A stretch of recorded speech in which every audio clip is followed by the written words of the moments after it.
আগের দিন আমরা করেছিলাম তৎসম শব্দ যেগুলো সংস্কৃতের মতো। তারপরে দ্বিতীয় যেটা করেছিলাম অর্ধ তৎসম শব্দ। অর্ধ তৎসম শব্দের আরেকটা নাম কি বলেছিলাম? কি? ভগ্ন তৎসম। কি মনে থাকবে কি না? অর্ধ তৎসম শব্দের আরেকটা নাম ভগ্ন তৎসম শব্দ। দেখো এগুলো কিন্তু তৎসম শব্দ। তারপরে আমরা তার আগে একটা বিশেষণ দিচ্ছি অর্ধ বা ভগ্ন, মানে যে তৎসম শব্দগুলো আমরা ভেঙে ফেলেছি সেগুলোই হচ্ছে ভগ্ন তৎসম শব্দ। কিরকম? আমরা অনেক সময়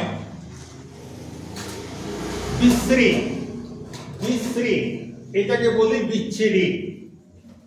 শব্দটা বিশ্রী, বাংলা ভাষায় বিশ্রী শব্দটা আছে, কিন্তু আমরা যখন উচ্চারণ করছি আমরা কি বলেছি? আমাদের জীব একটু ফাঁকিবাজ আমাদের মতোই, সে সহজ করে উচ্চারণ করার জন্যে সে বিশ্রীটিকে উচ্চারণ করছে বিচ্ছিরি।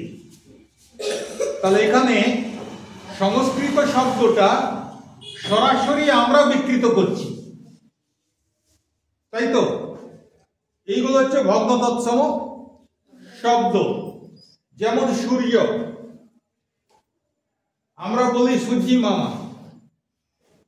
কি সূর্যি?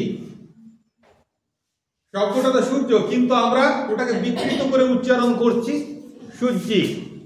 তাহলে যে তৎসম শব্দগুলোকে আমরা বিকৃত করে উচ্চারণ করি এবং সেই বিকৃত উচ্চারণটা আমাদের বাংলা ভাষায় স্বীকৃত হয়েছে, মানে মেনে নেওয়া হয়েছে। আমি যদি বলি লোকটা কি বিচ্ছিরি, কেউ আমাকে বলবে না এই তুমি ভুল বললে, বিচ্ছিরি নয় বিশ্রী বলো। এটা বলবে কি আমাকে? বলবে না। তার মানে বিচ্ছিরি শব্দটা আমার বাংলা ভাষায় প্রচলিত হয়ে গেছে। তো এইগুলোকে বলা হয় ভগ্ন তৎসম বা অর্ধ তৎসম শব্দ। আগের দিন উদাহরণ দিয়েছিলাম জ্যোৎস্না। জ্যোৎস্না উচ্চারণ করতে আমার একটু কষ্ট হয়, এই জন্য কেউ কেউ বলে জ্যোৎস্না আর কেউ কেউ বলে জ্যোৎস্না। তাহলে জ্যোৎস্না এবং জ্যোৎস্না এই দুটো শব্দই কিন্তু অর্ধ তৎসম শব্দ। আগের দিন যখন তোমাদেরকে করিয়েছিলাম তখন তোমাদেরকে বলেছিলাম যে বইয়ে যে উদাহরণগুলো আছে সেই উদাহরণগুলো অতি অবশ্যই করবে। এরপর আমরা বিভিন্ন বই পড়তে পড়তে আমরা কি শুধু ব্যাকরণটাই পড়ব? আমরা বাংলা বই পড়ব, বাংলা সহায়ক পাঠ পড়ব, আমরা ইতিহাস পড়ব, আমরা ভূগোল পড়ব, আমরা বিজ্ঞান পড়ব। এগুলো পড়তে পড়তে তোমরা দেখবে যে সেখানেও এই ধরনের শব্দ তোমাদের চোখে পড়বে। তাহলে তৎসম শব্দে যে উদাহরণ তোমাদের বইয়ে দেওয়া আছে এগুলো তোমরা একটু কিন্তু মনে রাখবে। উদাহরণ হিসেবে তোমাদের এখানে দেওয়া আছে মাতা, ঠিক আছে? এটা তৎসম শব্দ, আমরা মা বলি, মাটা কিন্তু তৎসম শব্দ নয়, ঠিক আছে? মাতা থেকে মা এসেছে, কিভাবে এসেছে এটা আমরা পরে চর্চা করব, ঠিক আছে? বন্ধু তৎসম শব্দ। বৎস, বৎস মানে কি? সন্তানের সমান, মানে পুত্রের মতো যে, অথবা পুত্র, ঠিক আছে? এরপর রয়েছে সন্তান, স্নেহ, আকাশ, পর্বত, নূতন। এইবারে নূতন শব্দটা কিন্তু তৎসম শব্দ। আমরা অনেক সময় কি বলি? নতুন, ভেঙে দিলাম, তার মানে এটা ভগ্ন তৎসম শব্দ। নতুনটা সঞ্চয়, পথ, বণিক, প্রশ্ন, ভৃত্য, জল তৎসম শব্দ। আর কি দেয়া আছে? রাত্রি। আমরা ভেঙে নিই রাত্রি, এখন মাঝরাত্রি, তাই তো? তো মাঝরাত্রির যদি বলি তাহলে কিন্তু রাত্রিটা অর্ধ তৎসম হবে, আর রাত্রি যদি বলি তাহলে রাত্রিটা তৎসম শব্দ হবে। নদী, গ্রাম।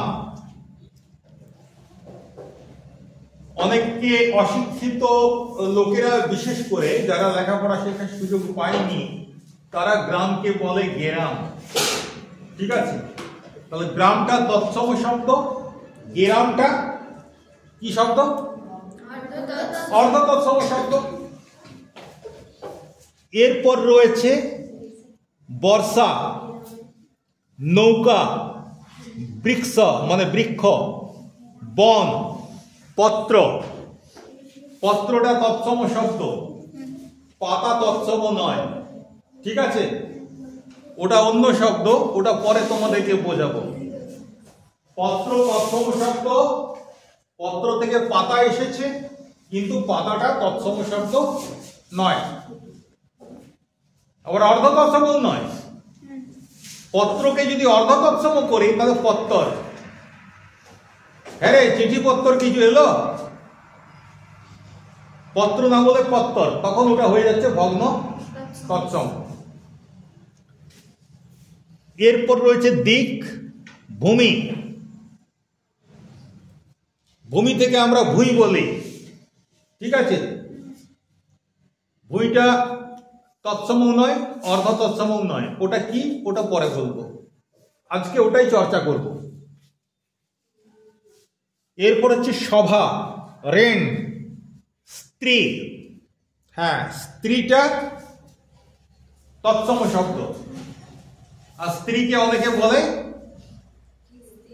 স্ত্রী। ঠিক আছে? স্ত্রী যদি হয় তাহলে সেটা হবে অর্ধ তৎসম শব্দ।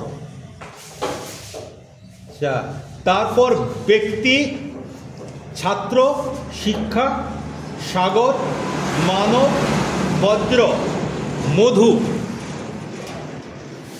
এরপর আছে বৎসর।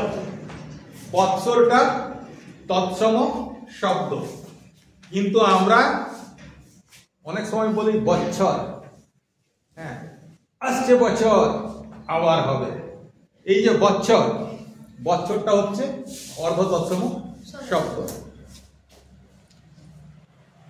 তারপরে রয়েছে ভক্তি, প্রান্ত, স্থল। এই তৎসম শব্দগুলো তোমাদের মনে রাখতে হবে, কেন না তোমাদের ব্যাকরণ বইতে আছে।